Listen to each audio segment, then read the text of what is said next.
안녕하세요. 8월 31일 매일 성경 함께 나누겠습니다. 첫 번째 문단입니다. 하나님은 교만한 악인을 복수하십니다. 교만한 악인이란 그 태도가 맞고 짓거리고 오만하게 떠들고 주의 백성을 짓밟고 주의 소유를 공고하게 하며 나그네 고아를 살해하며 하나님이 그들의 행동을 알지 못할 것이라고 말합니다. 너희는 무지하다. 왜? 하나님께서 아시는 것을 모르기 때문에.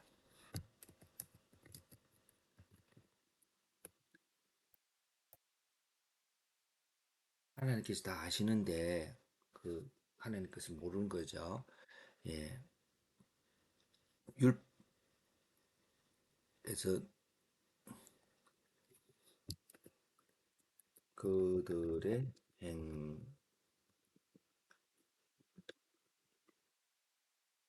율법을 모르는 건 아닙니다. 율법을 모르는 거 아니고 율법은 알지만 그들의 행위가 어떤 것인지 잘 모른다고 하는 거예요. 하나님은 귀와 눈을 만드시고 지식으로 사람을 교훈하는 이갈 정벌하며 사람의 이런 생각을 허무함을 아시는 거죠. 악한 생각으로 어떤 것들을 행한 것이 허무하게 되는 걸 모르는 것이죠. 자, 그 다음에 주의 법으로 교훈을 받아 주로부터 징벌을 받는 자는 복이 있다. 환난 날을 피하게 되기 때문에 복이 있고, 언제 하나님께서 악인을 위해서 구덩이를 팔 때까지. 악인은 어, 악을 행할 때 거기 자기가 구덩이를 파고 있는 걸 잘 모르는 거죠. 예. 마음이 정직한 자는 하나님을 따른다. 왜? 하나님께서 자기 백성을 버리지 아니하신 것을 알고 또 심판이 의로 돌아가는 것을 알기 때문에. 그렇죠. 마음이 정직한 하나님을 따른다. 왜? 그럼 어떻게가 있네요. 어떻게? 어떻게는 침묵하지 않으면서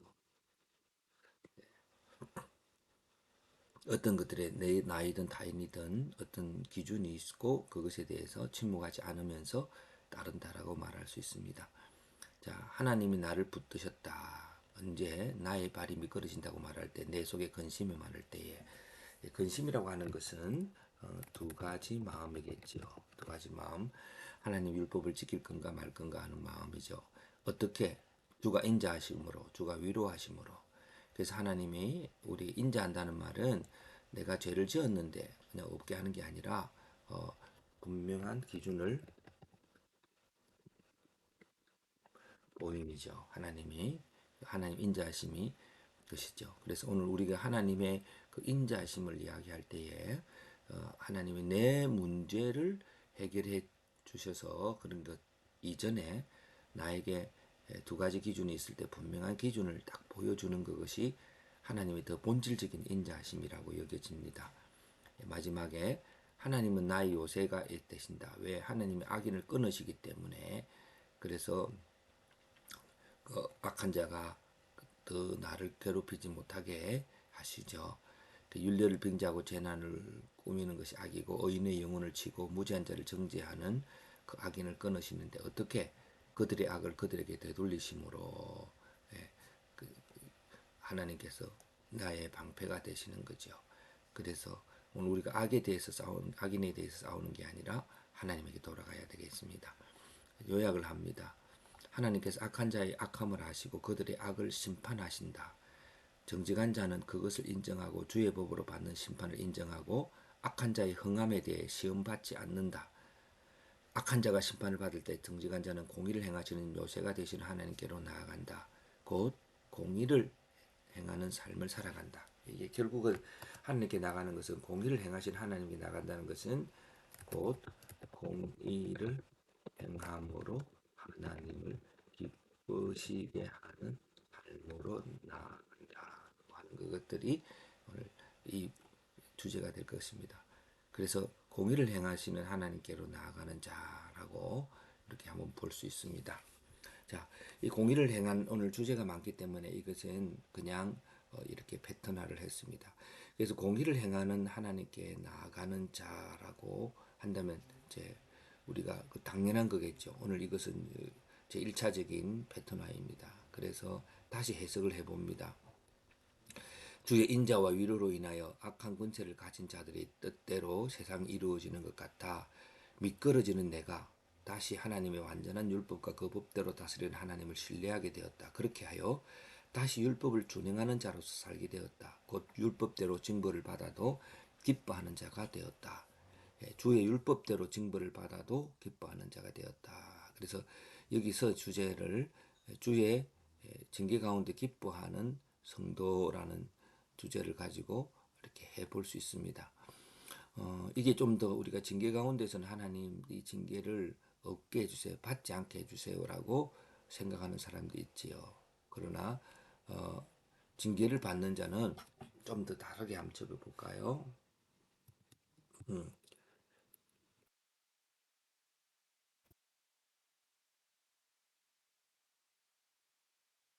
기도하게 되는 악을 행한 자식. 이렇게 되겠죠. 징계를 받지 않게 해주세요. 이게 우리는 대부분의 기도고 그렇게 해달라고 하는 그런 것들이 있죠. 거기에서 이제 그래서 징계의 해석은요. 나의 행동의 모든 걸 아시고 공의를 행하시는 하나님. 근데 그것이 그의 백성을 징계하시는 하나님의 사랑을 인정하는 거죠. 왜요?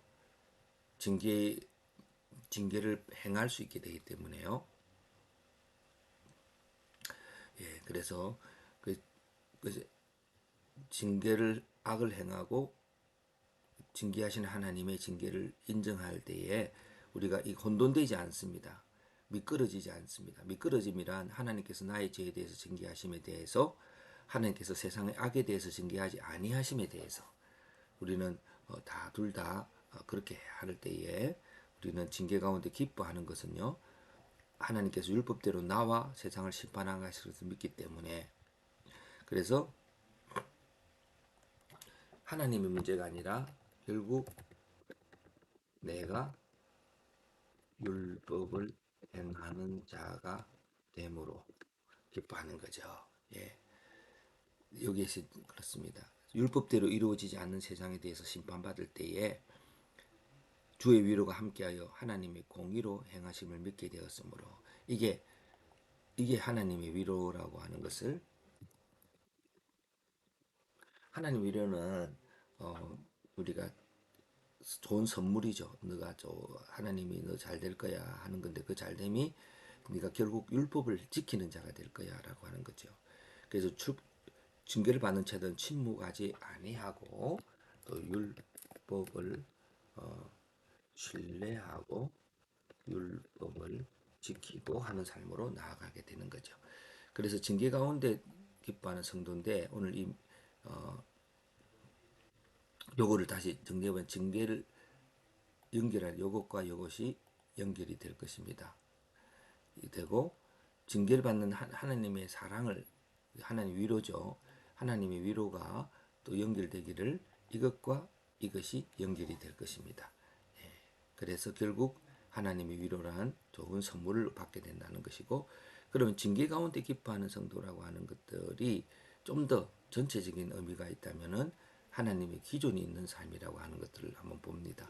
기준은 하나님 율법입니다. 근데 기준을 갖지 못한 이유는 내로남불이라고 하는 그런 것으로 나에게는 기준을 지키지 않아도 되고 타인에게는 엄격하게 기준을 적용돼야 된다는 그런 것이죠.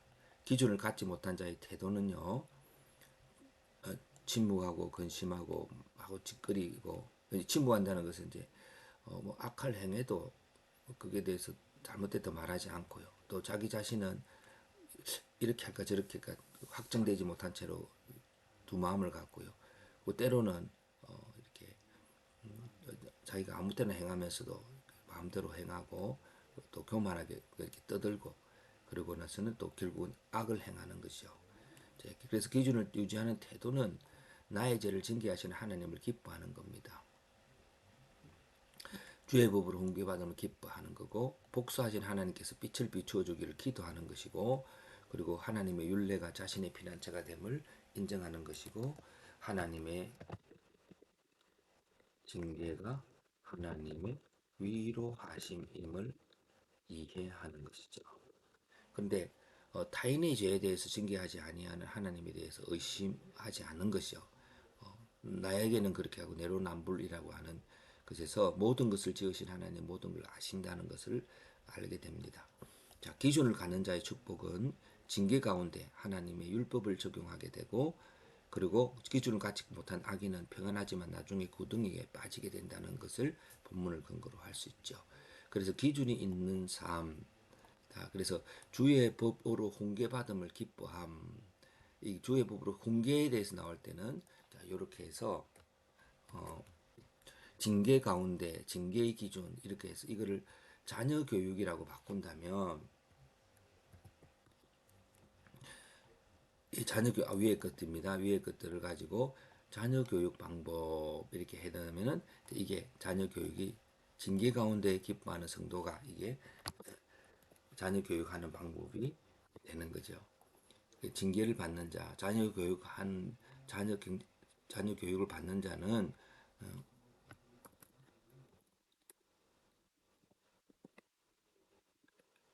교육을 받는 자는 뭐 율법을 갖지 못한 자, 아직 배우지 못했죠. 그래서 이렇게 해서 징계 대신에 교육이라는 단어를 넣으면은 결국은 이렇게 우리 특별히 침묵하지 아니함이라고 하는 것에서 좀 더 볼 수 있죠. 그래서 이제는 교육은 뭐 하든 안 하든 모른 척하는 게 아니라 이렇다라고 분명히 말하고 그리고 대화하고 그럴 때 그 어떤 기준이 있는 내로남불이라는 기준이 있는 그런 삶이 되는 거예요. 침묵하지 않은 아내하고 율법을 지키고 그래서 결국 한마디로 더 적어본다면